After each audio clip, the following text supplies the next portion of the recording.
जैसा विहान बोलता है सब वैसे ही करते हैं। उनमें से एक बोलता है, देख लड़के, हमसे पंगा लेकर तू ठीक नहीं कर रहा है, मत ले हमसे पंगा, तू जनता नहीं हम लोग किसके आदमी हैं। उसकी बात पर विहान बोलता है, मुझे डरावोगे, अभी जितना पीटा है वो काफी नहीं है, लग रहा क्या जो और मांग रहे हो। कि क्या?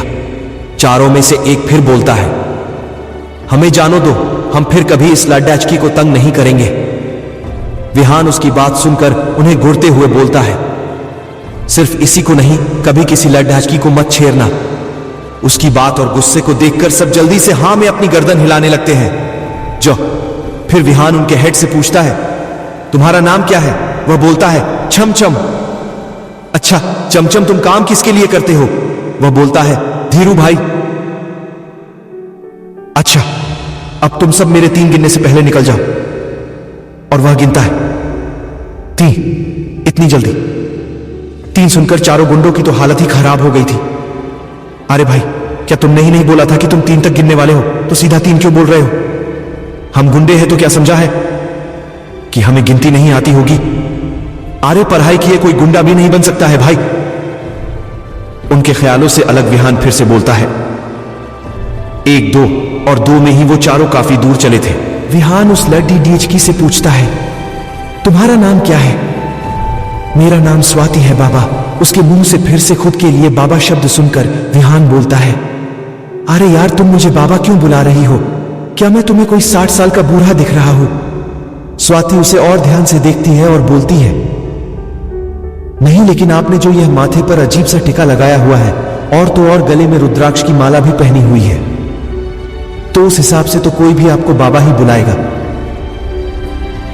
उसकी बात सुनकर विहान थोड़ा सोचता है और उससे बोलता है, वैसे मेरा नाम विहान है। स्वाति विहान से बोलती है, thank you so much Vihan भैया। अच्छा ये बताओ, ये गुंडे तुम्हारे पीछा क्यों कर रहे थे?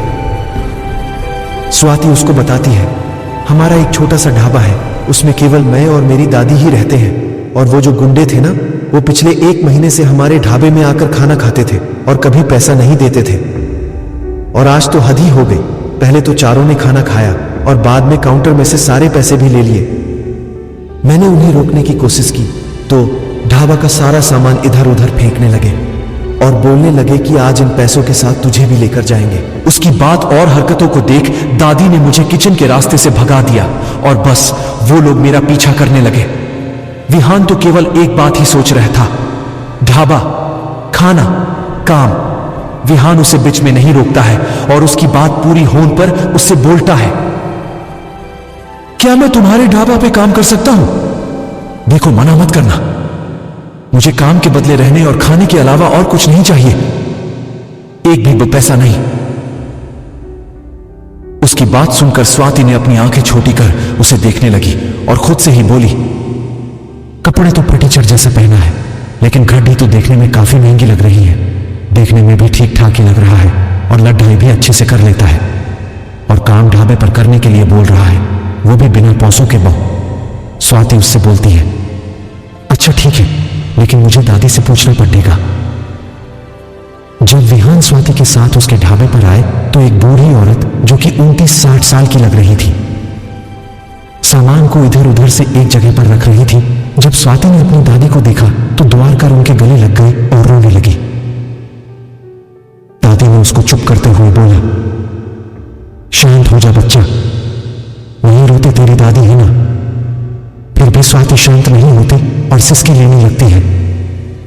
कुछ देर बाद वह नॉर्मल होती है तो दादी उससे विहान के बारे में पूछती है तो स्वाति उन्हें सब बता देती है। फिर विहान के पास जाकर बोलती है, हम तो तुम्हें काम चाहिए। दादी को भी विहान को देखकर यकीन नहीं हो रहा था कि ये लड़का सच में काम कर भी पाएगा कि नहीं। विहान दिखने में 6.2 फुट, सुडौल और मस्कुलर बॉडी, नीली और गहरी आंखें, गोरा रंग, देखने में तो कहीं का शहजादा लग रहा था।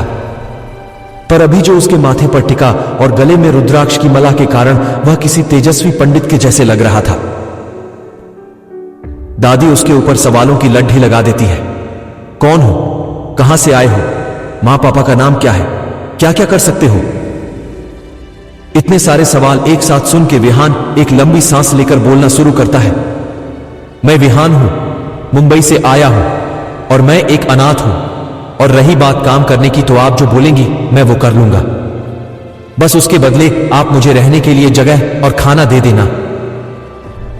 विहान ने उमंग है अपना गलत इंफॉर्मेशन दिया था, क्योंकि अब वो एक नई शुरुआत करना चाहता था। वो अपने अतीत का एक भी अंश अपने साथ नहीं रखना चाहता था, इसलिए उसने अपना पता भी गलत ही बताया। विहान की बात सुनकर दादी उससे बोलती है ठीक है, और उसको के बगल में ही एक छोटी सी झोपड़ी दिखाते हुए बोलती है, जाओ जाकर उसमें सो जाओ, कल सुबह मैं तुम्हें तुम्हारे काम के बारे में बता दूंगी। विहान वहां जाकर देखता है तो वहां पर एक छोटी सी झोपड़ी थी, जिसकी हालत भी उतनी अच्छी नहीं थी। वह उसके अंदर चला जाता है। उसके अंदर एक छोटी सी चौकी और केवल एक टेबल ही थी। विहान टेबल पर अपने बैग उतर कर रख देता है और आईने में अपना चेहरा देखता है। फिर बड्डा बढ़ते हुए वह अपने माथे पर से टिका मिटा लेता है और गले से रुद्राक्ष की मेम भी निकल देता है और अपने कपड़े चेंज करने के बाद बोलता है, हाँ अब लग रहा हूं ना काम वाला। हाँ। अगली सुबह विहान 5 बजे ही उठ जाता है और एक्सरसाइज करने लगता है। 2 घंटे बाद जब वह झोपड़ी से बाहर आता है तो देखता है कि दादी ने ढाबा खोल दिया है। वह दादी के पास जाता है और काम के बारे में पूछने लगता है। दादी उसको देख फिर चौंक जाती है, धीरे से मुस्कुरा देती है और उसे सामान की लिस्ट और कुछ रुपए देकर मार्केट भेज देती है।